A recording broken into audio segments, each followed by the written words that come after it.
My name is Sarah. I'm a recent college graduate and just started my first job. Sarah, you're still in training, right? What's it like? Are there any interesting colleagues or supervisors? My childhood friend Lisa, who I've known since kindergarten and all through college, eagerly asks me on a day off. She's still a student since she went on to grad school. She's bombarding me with questions since I entered the working world a bit earlier. We finished the overall training, and now we're in departmental training. My company is quite into fitness, which is interesting. We start the day with exercises, and we even do vocal exercises. What? That's so strange. Yeah, it's unique. They really emphasize health. There are even teams for tennis, soccer, and jogging. Are you forced to join them? Not at all. New hires are encouraged to try out a few teams and join if they're interested. Sounds like a fun company. How about you, Sarah? I joined the jogging team. I don't usually exercise, so I thought it would be good for my health and weight loss. Plus, it's at my own pace. Not too strict. Wow, impressive. I wouldn't join any, I hate exercising. You can quit anytime. I think it's good for building connections with people from other departments. Oh, I see. You get to talk with people of different ages and departments, like an extension of college activities. It's fun. The company I joined is a small to medium-sized business, but thanks to these teams, both employees and part-timers get along well. Even though I'm in my first year, I like this company and want to do my best. But you seem kind of tired. You know me too well. My best friend's sharp observation makes me smile wryly. Yes, I like the company atmosphere and don't mind being busy, but there's one big concern, a person who's a significant obstacle. Want to quit? Wow, kids these days have no perseverance. You were useless from the start. The shrill voice of Mrs. Owen, the CEO's wife, echoes from a private room used for meetings and interviews. Even though she should be in a private room, the door is left open, and her high-pitched voice is clearly audible on the floor. It's as if she's leaving the door open on purpose to humiliate the part-time worker she's talking to. The part-time woman must be feeling very intimidated. You suddenly stop coming, you abandon your duties for days, and now you're quitting? If you think you can just walk away because you are a part-timer, you are mistaken. I won't let you use your paid leave. I'll deduct your salary for the time you were absent. It's beyond harsh, it's terrifying. The last time I saw the part-time worker, she was in tears. Are you okay? Did something happen? Mrs. Owen scolded me again. I'm trying my best, but she just doesn't like me. I've been feeling unwell because of it. She spoke in a trembling, small voice. I'm sure it took a lot of courage for her to come in and tender her resignation. Paid leave and resignation are workers' rights, they should let her go without bullying her, I thought with a sigh. It's only been about 3 months since I joined, and this is the third time I've seen such a scene. Mrs. Owen, the CEO's wife, makes the employees call her a madam and seems to be in charge of HR. But it looks like she only wants to have a say in hiring, firing, and assignments, not handling the actual HR work, which she leaves to the managers and employees. She seems to have a few favorite young male employees and speaks to them in a sweet, gentle voice. And it appears that any woman who gets close to her favorite men becomes her target and is bullied for no reason. This is what I've heard from the senior members of the jogging team, and it seems to be mostly true based on what I've seen and heard. The CEO, Mr. Owen, is a hands-on person, rarely in the office, and usually stays in his own office when he is. Mrs. Owen doesn't get angry when he's around, so he probably doesn't know about her behavior. There's no one who can tell him about it. Mr. Owen is known to be a considerate person who listens to his employees, so it's hard to believe his wife is such a person. Maybe she accepted the resignation. Mrs. Owen walks out of the conference room and heads to the floor, looking for some documents. Trailing behind her is the tearful part-timer. Finding replacements takes effort too. You should at least find someone and finish the handover before quitting. Right? Mrs. Owen seeks agreement from the nearby employees, causing tension among them. Everyone pretended to focus on their work, but no one could ignore her, so they nodded. Then, oh? You look like you have something to say. Ah, well. I had been empathetically watching the part-timer and now had caught Mrs. Owen's eye. Whether you're an employee or a part-timer, as long as you receive a salary, you should be responsible for your work, right? Yes. Just from these words, she seemed to be saying the right thing. I had no choice but to agree when questioned. Exactly. It's unacceptable to take time off for personal reasons or to quit in the middle of a contract, right? Yes, but I couldn't help but start to object when she shot me a withering look. Remember, don't act selfishly. Order is important. Everyone who works properly is appreciated. Right? In the end, I couldn't say anything, and the part-timer, standing there like a scapegoat, remained downcast. Later, a few salespeople returned, and Mrs. Owen, who must have had a favorite among them, approached them with a bright smile, saying, "Welcome back. Good job." I regret not being able to help the part-timer who was crying and just going along with Mrs. Owen. People like that really exist, huh? No wonder you're stressed. Sorry, I ended up complaining. It's fine. You shouldn't bottle it up. Besides, it's understandable that you couldn't argue back.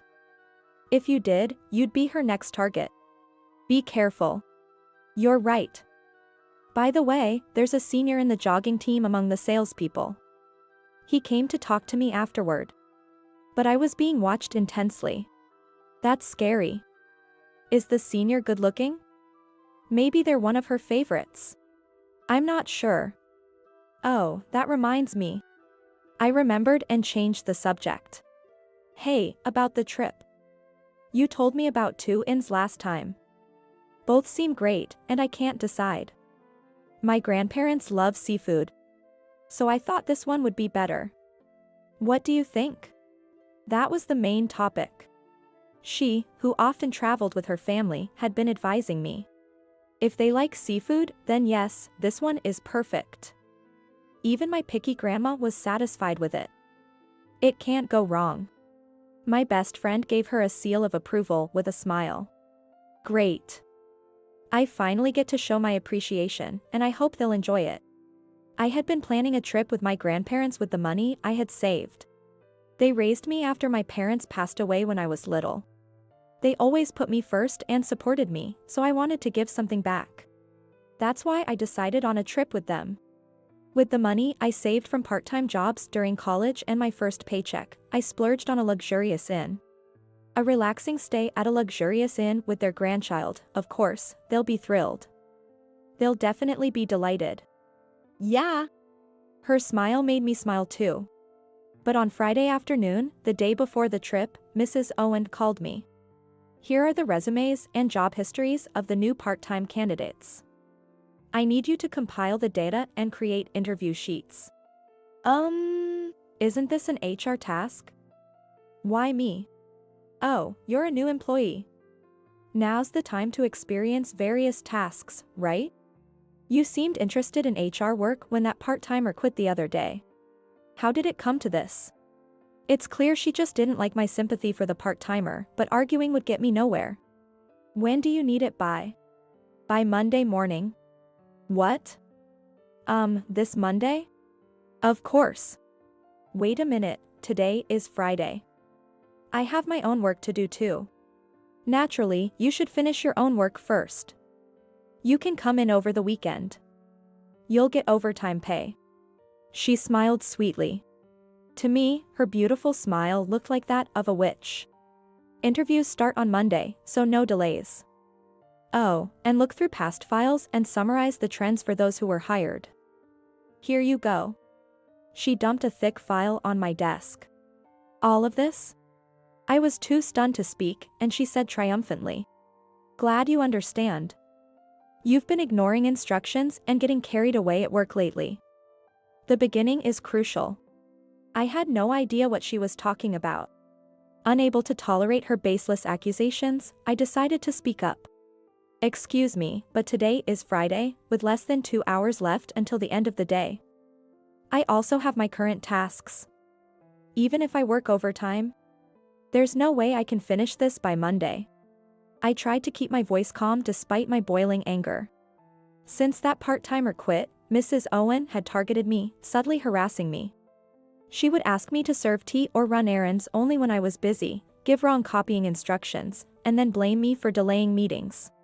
Even during jogging team activities, I often felt her sharp gaze.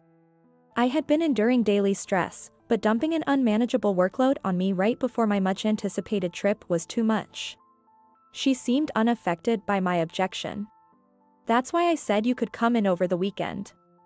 Oh, and HR documents are confidential, so don't take them home. Wait a minute. I tried to protest, but she cut me off. I have an appointment now. See you, and left. The next day, I was on the trip with my grandparents as planned. They kept giving me concerned looks as I stifled yawns. Are you sure you're okay? We can postpone if you need to. I'm fine, don't worry. I've been looking forward to this trip. Despite my reassurance, they were worried because I had worked all night and barely made it home in time to leave. Of course, I had informed them, but they must have been anxious last night. I couldn't let that ruin our trip. I needed them to enjoy it too. I mentally steeled myself and smiled at them. Look at the ocean, it's so beautiful.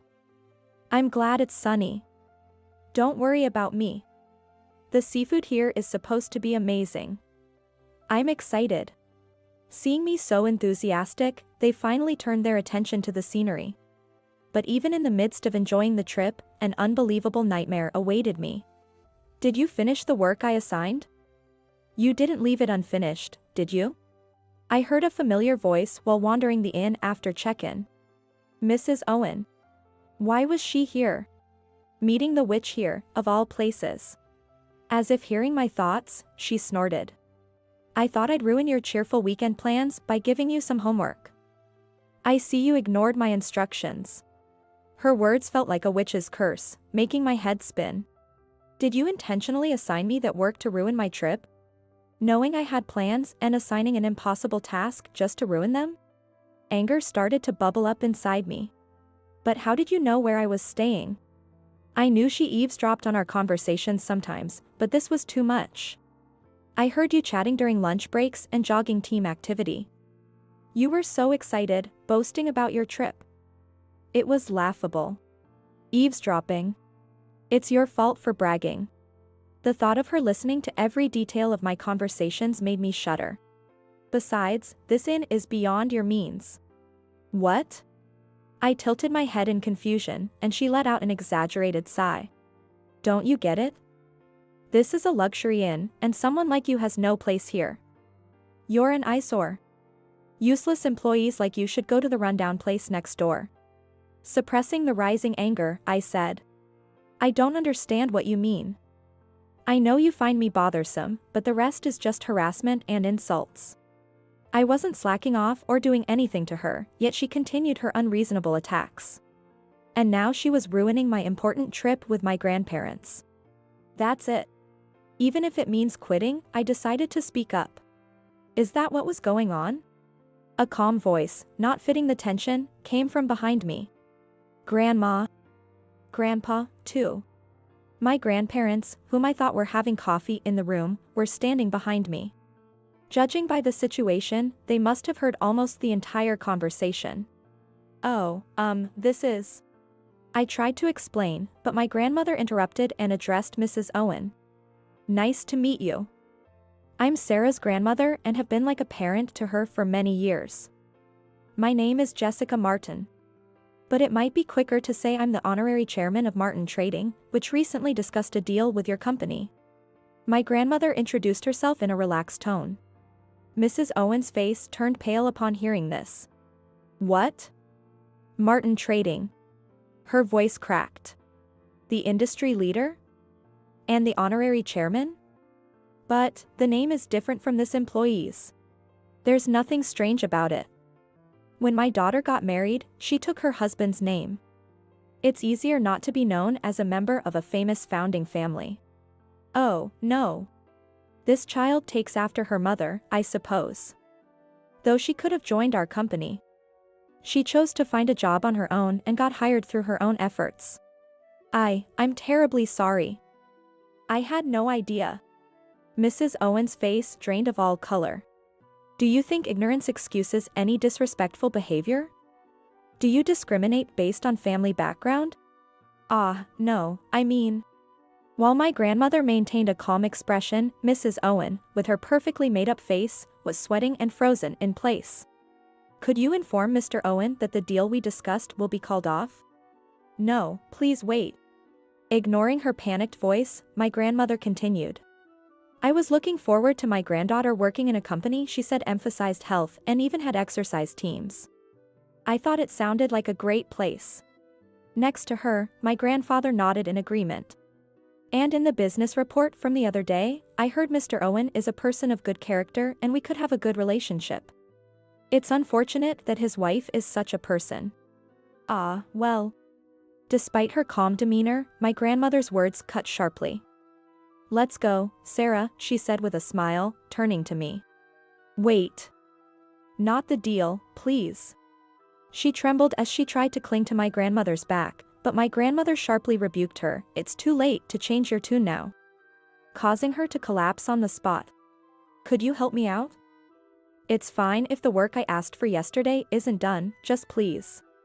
Mrs. Owen, now desperate, turned to me, pleading. I refuse. Also, I didn't leave the work unfinished. I completed it before I came.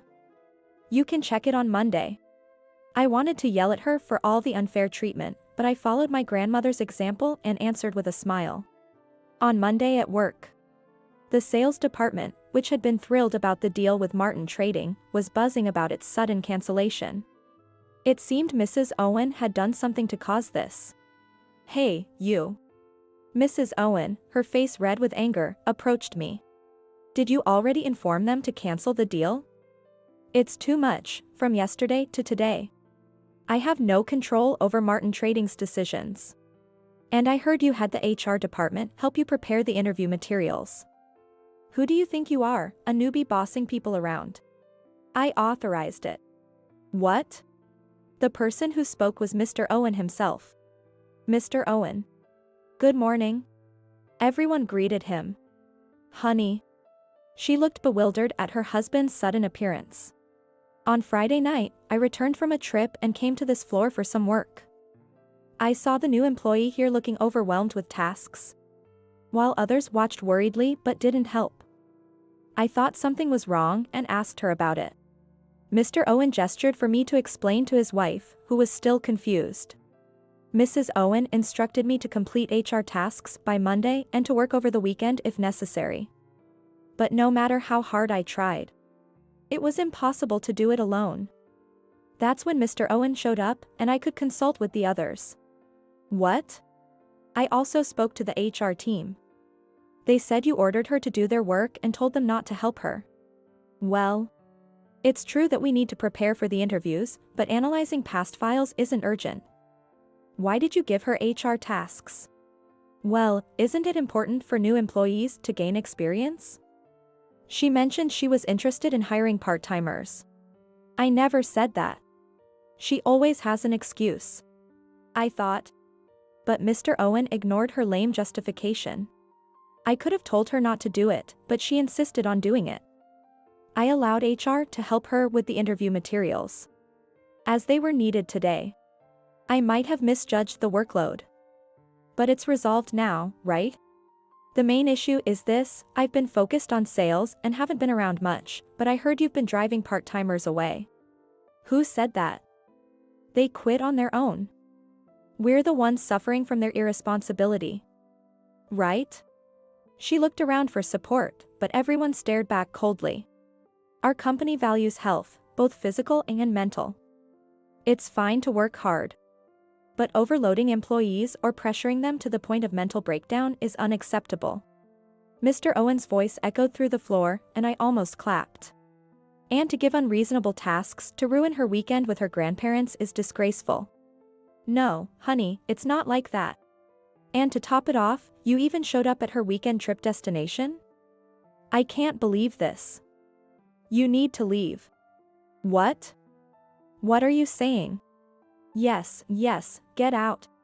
Wait, what? Did Mr. Owen just say what I think he said? I was so shocked I almost responded out loud. We need to apologize for the Martin trading deal. Please, let's ask her to talk to her grandmother again. After you behaved so disgracefully at the inn? Also, who did you go there with? What?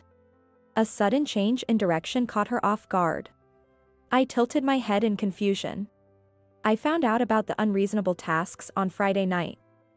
I also heard about her trip with her grandparents. Then on Saturday, you suddenly went on an overnight trip with a friend. The terrifying witch seemed to have disappeared, replaced by a pale, trembling woman. I thought something was off. I've already looked into it. Let's discuss this elsewhere. He looked at her firmly and then addressed everyone on the floor. Sorry for the disturbance. Everyone, please get back to work. I'll handle the Martin trading situation personally. Please be patient. Mrs. Owen, now silent and defeated, slumped over. A month later, Mrs. Owen was no longer in her position. Besides bullying part-timers and female employees, it turned out she was having an affair with a young male contract worker. She was known for targeting women who were close to her favorites, but no one expected this. The man she took on the trip was a young contract worker. Planning to leave after his contract ended, he casually admitted the affair when questioned by Mr. Owen, claiming it was just a fling for both of them. He wasn't very smart. Throwing away her life by getting involved with such a man while having someone as respectable as Mr. Owen as her husband. Mrs. Owen wasn't also smart at all. Meanwhile, our company successfully secured the deal with my grandmother's company as initially planned. Martin Trading was already interested, and Mr. Owen's swift and sincere actions after the incident sealed the deal. I felt a renewed sense of determination. Word spread at work that I was the granddaughter of Martin Trading's honorary chairman. You got the job on your own despite that? You've got guts. You don't seem like an heiress at all. Because I'm not. We'll keep training you hard.